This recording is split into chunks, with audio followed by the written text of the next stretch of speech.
Ramadan, gue kalau Ramadan tuh selalu yang dipersiapkan fisik, mental. Karena kan kita, kalau gue ada acara sahur, terus kita tetap harus bekerja aktivitas gitu. Jadi yang dipersiapkan adalah fisik lah, supaya puasanya bisa lancar, terus bisa sampai pekerjaannya juga semuanya bisa dijalankan dengan baik. Terus mentalnya harus siap supaya ibadahnya nggak bolong-bolong sih. Gitu sih itu.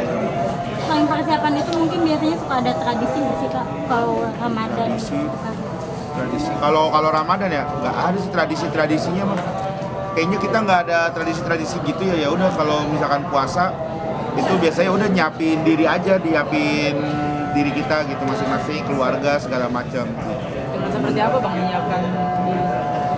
Nggak ada sih, paling cuman kayak jam tidur gitu kan udah mulai pasti kebalik nih, kayak kalau biasanya kan tidur malam, ini kan ada acara sahur, sekarang tuh tidur jadi pagi, habis subuh bangun tuh kadang jam 10, jam 11 gitu, paling pola tidur aja sih diganti sekarang tuh, jadi harus nyiapin fisik sih. Abang tipe yang gampang sakit nggak sih Bang karena kalau misalkan bergadang gitu?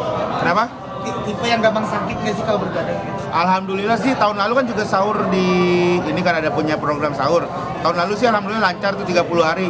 Tapi tahun sebelumnya tuh sempat ada drop di tengah-tengah gitu, sempat sakit lah, mungkin karena kecapean kali ya, gitu sih. Menjaga kesehatan seperti apa Bang? Selain pola tidur gitu Bang, mungkin ada asupan Vitamin kali ya, minum vitamin gitu paling, sama paling kayak ini sih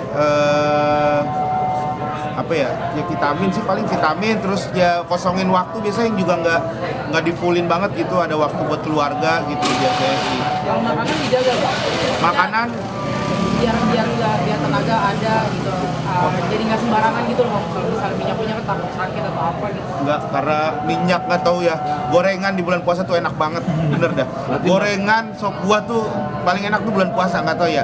Coba kayak bulan-bulan lain tuh makan sop buah tuh kayak biasa aja gitu, makan gorengan juga biasa aja gitu. Karena gorengan yang punya bumbu kacang cuman banyak hadir di bulan puasa doang. Itu sih makanya tuh. Itu bulan-bulan lain tuh gorengan ada, cuman nggak ada bumbu kacangnya, kerupuk kuning gitu, bihun gitu nggak ada. Gitu. Makanya kayaknya nggak ada jaga-jaga makanan lah gitu. Yang penting makan, buka, sahur gitu, malam gitu. Paling ngurangin porsi karena kan emang juga lagi ngurangin berat badan sih kemarin. Lagi program atau gimana nih Kak? Kenapa? Lagi program diet? Iya, lagi ada program, cuman agak ngeyel. Jadi sebenarnya paling mengurangi semampunya gitu. Kalau kayaknya lagi wah enak banget nih, kayaknya udahlah bablas aja gitu. Cuman kalau kayaknya bisa dikurangin gitu sih biasanya. Tantangan terbesarnya apa Bang kalau puasa? Apalagi punya anak kecil yang mungkin lagi Tantangan terbesarnya? emosi atau gimana tuh gimana? Ini ada cerita menarik. Ini baru hari pertama, ini kan hari pertama ya. Cerita menariknya adalah saya baru pulang tadi subuh, tuh setelah panjang kan, karena hari pertama tuh biasanya kita lebih sahurnya tuh lebih awal karena ada tumpengan, ada doa, ada syukuran gitu. Nah itu jadi dari pagi, siang, sore, malam tuh belum tidur lah. Jadi baru ketemu tidur tuh benar-benar tadi pagi tuh, tadi subuh. Jam 5:30 baru mau mulai tidur, baru matiin lampu, tiba-tiba anak bangun karena ada anak yang kedua kan masih tidur bareng kan. Anak bangun, terus di atas palasnya itu ada saklar. Jadi dia tuh lagi senang mainin saklar itu. Karena saya ada tidur di bawah saklar, jadi dia nginjek pala gitu, nginjek pala begini terus dimainin saklar. Jadi baru mau tidur gitu, baru tiba-tiba ada kaki ini begini. Itu udah nggak bisa ngomong apa-apa, cuman ngomong sama istri kan, sayang tolong dulu ini apa anaknya digemanain gitu, pegangin bentar, pengen tidur bentar begitu. Saking udah ngantuknya banget, udah nggak bisa. Gitu sih, karena ya tantangannya itu ya, anaknya udah mulai aktif, udah mulai sudah mulai kayak gitu, belajar diri segala macem. Jadi kita orang tua juga kan harus merhatiin, harus ngikutin perkembangannya itu. Jagain emosinya. Kalau Ramadan biasanya Bang Regen ada waktu buat tidur berapa jam sih? Apa? Kan bakal berkurang ya untuk kalau waktu buat tidur biasanya kalau Ramadan dari subuh tuh sampai pagi, sampai jam 10, jam 11. Paling lama jam 11 lah tidur ya, jam 10. Dan paling kalaupun disempet-sempetin sebelum sahur tuh tidur di mobil gitu, istirahat. Sempet-sempetin di mobil gitu sih. Sempet gak sih jam tidurnya keganggu, bisa kayak dengan hanya tidur berapa jam doang sama pengalaman kemarin? Oh, Sama tidur kali. sempet nggak tidur, sempet kalau ada kerjaan pagi, makanya kan saya itu juga masih baru lah ya di dunia ini kan gitu, jadi masih awal-awal tuh apa aja diambil gitu, apanya diambil, mau acara pagi, mau acara siang, sore, malam gitu. Sempet waktu awal-awal tuh saya nggak tidur, makanya drop itu tuh. Tapi di tahun-tahun sekarang alhamdulillah udah mulai coba mengatur gitu. Kayaknya yang paling penting tuh justru bukan cari uang itu, tapi ya kitanya juga gitu. Karena sama aja bohong kalau kita cari uang banyak-banyak tapi ternyata malah untuk biaya rumah sakit, biaya untuk nutupin kita selama di rumah sakit segala macam gitu-gitu sih.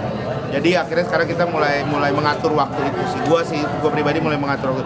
Dulu sempet pagi udah syuting, baru pulang sahur nih jam 5, jam 6 baru pulang, jam setengah 6 nyampe rumah, jam 8 udah standby lagi kadang. Kalau begitu sampai malam gitu awal-awal, tapi sekarang udah lebih diatur lah. Apa sih mungkin yang membuat Karigen untuk bisa mengatur ke hal itu? Mungkin bisa sampai kepikiran di sana. Titik baliknya apa sih? Oh, titik baliknya ya karena kecapean aja sih, karena ngerasa kayaknya nggak bisa deh begini deh gitu, karena kayaknya nggak bisa nih ngobrol sama manajemen, ngobrol sama istri juga. Istri ya udah dikurangin. Berarti kalau misalkan selama puasa paginya dikosongin gitu.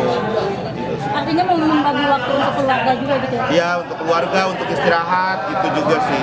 Kalau dilihat-lihat juga kan sekarang tawaran makin banyak nih. Alhamdulillah.